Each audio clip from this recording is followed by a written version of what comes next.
Excel में choose formula और rank formula के थ्रू हम किस तरह से काम कर सकते हैं। आज की क्लास में हम सीखेंगे एक्सेल में चूज़ और रैंक फार्मूला और साथ में सीखेंगे हम किस तरह से कंडीशन फॉर्मेटिंग को यूज़ करते हैं।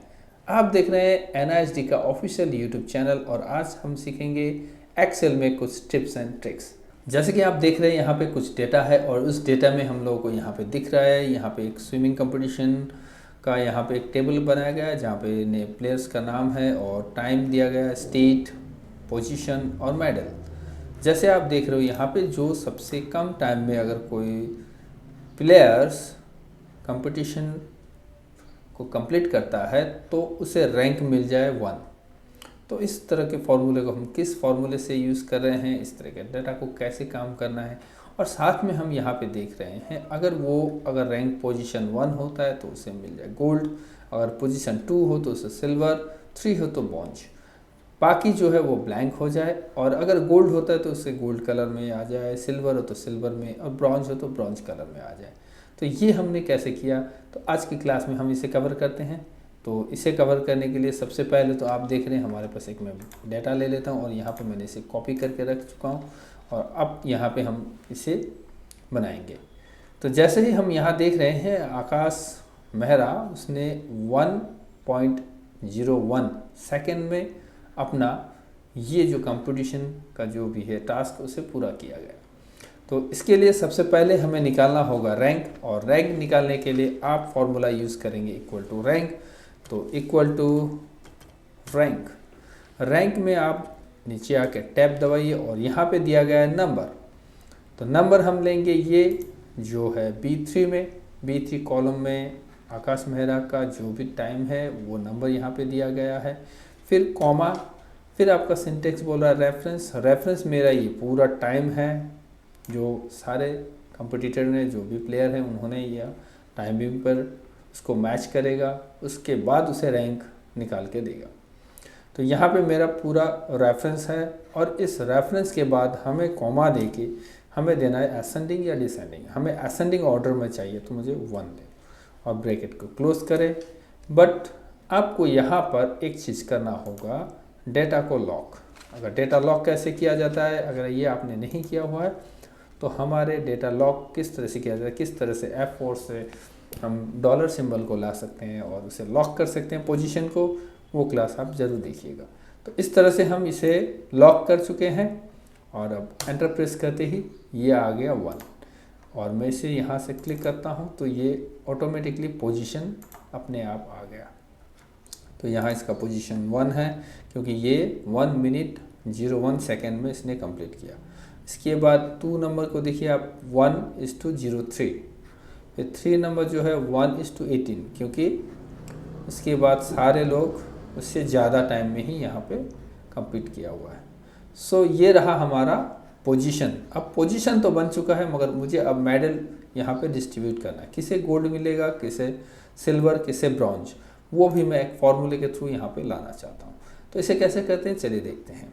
तो इसी तरह से देख रहे हैं आप कि यहाँ पे हमें अब मेडल निकालना है। अगर वो पोजीशन वाइज हमें यहाँ पे मेडल मिल जाए, किस तरह से हमारा पोजीशन 1 को गोल्ड मिले, किस फॉर्मूले के थ्रू पोजीशन 2 को यहाँ पे सिल्वर और पोजीशन 3 को ब्रॉन्ज मिले, बाकी ब्लैंक रह जाए, तो उसके लिए हमें फॉर्मूला क्या लेना होगा। तो उसके लिए इक्वल टू आप फॉर्मूला यूज़ करें, इफ़ टैब प्रेस करें, इफ़ लॉजिकल टेस्ट हमें लेना है तो लॉजिकल टेस्ट हम पोजीशन का लेते हैं, position D3, so D3 less than equal to 3, D3 less than equal to 3, then comma. अब हम इसका फॉर्मूला लेंगे चूज़। यहाँ पे हम if value is true, if value is false.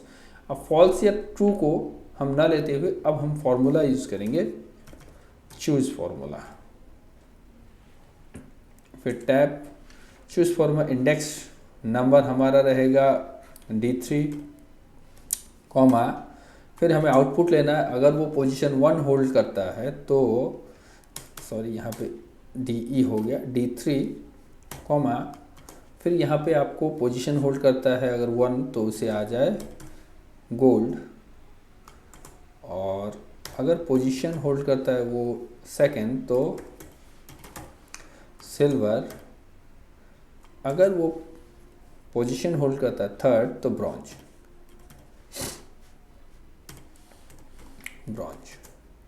इस तरह से हम मेडल के लिस्ट हम यहाँ पे आउटपुट के लिए दे दिए। कॉमा, अगर इसके बाद अगर कोई आता है तो वो हो जाए ब्लैंक, इस पर कोई आउटपुट ना दे। तो यहाँ पे आ गया गोल्ड। तो चलिए इसे ड्रैग करके देखते हैं पोजीशन वाइज हमारा मेडल होता है नहीं। देखिए पोजीशन 1 है तो गोल्ड, पोजीशन 2 है तो सिल्वर, पोजीशन 3 है तो ब्रॉन्ज। अगर मैं यहाँ पे किसी एक का पोजीशन में चेंज करके देखता हूँ, जैसे 1:0:2, तो ये होता है सिल्वर, ये होता है ब्रॉन्ज, वो ऑटोमेटिक चेंज हो जा रहा है। तो इस तरह से हम यहाँ पे रैंक और चूज फार्मूला के थ्रू से इस डेटा को हम काम कर सकते हैं। इसके बाद अगर मुझे ज़रूरत है यहाँ पे जो भी गोल्ड आ जाए तो वो गोल्ड में हो, सिल्वर सिल्वर कलर में और ब्रॉन्ज ब्रॉन्ज कलर में आ जाए, उसके लिए हमें कंडीशन फॉर्मेटिंग, मैनेज रूल, उसके बाद न्यू रूल्स, वहाँ जाके आपको यहाँ पे फॉर्मेट ओनली दैट कंटेन यहाँ पे क्लिक करें और स्पेसिफिक टेक्स्ट देकर यहाँ पे आप लिखे जो ये वैल्यू है उसे यहाँ लिखेंगे गोल्ड। तो गोल्ड अगर होता है तो उसका फॉर्मेट फिल कलर का क्या हो जाए, तो मैं इसके लिए गोल्ड कलर ही दे देता हूँ। तो अगर वो गोल्ड होता है तो गोल्ड हो जाए।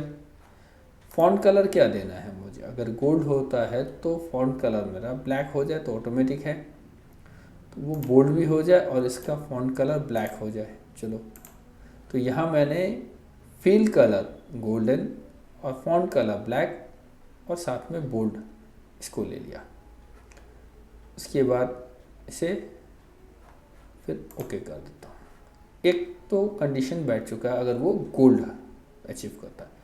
फिर मैं यहाँ से न्यू रूल करता हूँ, उसके सेकंड ऑप्शन को लेते हुए वापस मैं स्पेसिफिक टेक्स्ट में जाता हूँ और यहाँ मैं होल्ड जो सेकंड पोजीशन है उसके लिए मैं सिल्वर प्लेस करता हूँ। फॉर्मेट में जाता हूँ और यहाँ से सबसे पहले फिल में मैं यहाँ से सिल्वर चूज़ करूँगा और अगर फिल सिल्वर है तो फॉन्ट बोल्ड के साथ में ब्लैक आ जाए। तो ये कंडीशन मेरा है। तो यहाँ मेरा देखिए आ गया सिल्वर हो और एट द एंड मुझे थर्ड पोजीशन अगर कोई होल्ड करता है तो स्पेसिफिक टेक्स्ट में हम यहाँ पे देंगे ब्रॉन्ज। तो फॉर्मेट फिल कलर, तो मैं ब्रॉन्ज कलर के लिए ब्रॉन्ज, तो मैं थोड़ा इस तरह से ले लेता हूँ ब्रॉन्ज कलर, जो ग्रे कलर में ले लेता हूँ। चलिए और इसमें आपका फॉन्ट हो जाए वाइट क्योंकि ब्लैक इसमें दिखेगा ना। फिर बोल्ड ले लिया मैंने और ओके कर दिया। तो यहाँ मेरा तीनों कंडीशन सेट हो चुका है। अब इसे अप्लाई करके ओके कर दें तो देखिए ये ऑटोमेटिक अपना अपना कलर चूज़ कर सकता है। तो इसी तरह के टिप्स एंड ट्रिक्स के लिए आप देखते रहे NISD का ऑफिशियल यूट्यूब चैनल।